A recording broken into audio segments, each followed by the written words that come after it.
What is up mga kapulutan, for today's video magluluto tayo ng beef caldereta pero special to dahil spicy na cheesy pa. Alright.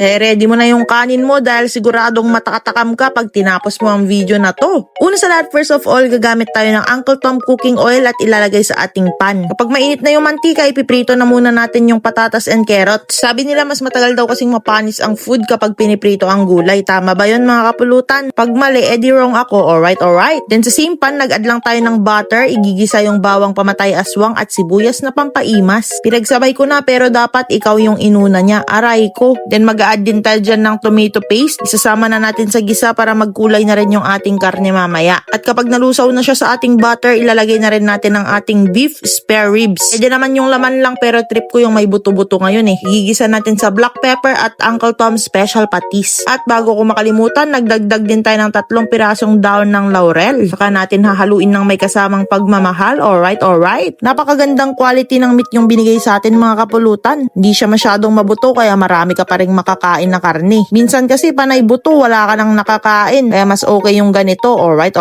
After magisa ng 15 minutes, mag-add na tayo ng mineral water. Isang pirasong beef cubes, saka natin pakukuluin hanggang mapalambot. Mga 2 hours ko ang inantay na lumambot to mga kapulutan. At kapag sigurado ka na sa gusto mong lambot, titimplahan na natin yan ng tomato sauce. Del Monte, baka naman. Kung gusto nyong maraming sarsa, pwede kayong mag-add ng water dyan dahil magtitiken pa yan sa mga ilalagay natin na rekado. Parang ako, nagdagdag ako ng konting water, saka ako binalik yung patatas and carrot. Naglagay na rin ako ng sili para spicy at yung magpapasarap na peanut butter. Mga 4 na kutsara yung linagay ko mga kapulutan. Pero kapag sa inyo, tansyahin nyo na lang, depende kung gano'n nyo kagusto yung lasa ng peanut. Then dinisolve lang natin yung peanut butter hanggang maging ganito yung itsura. Napakasarap na yan mga kapulutan pero kulang pa. Dapat manuot yung lasa hanggang buto-buto kaya sinimmer natin on low heat. Saka natin ilalagay yung ating red bell pepper at quick melt cheese. Alright.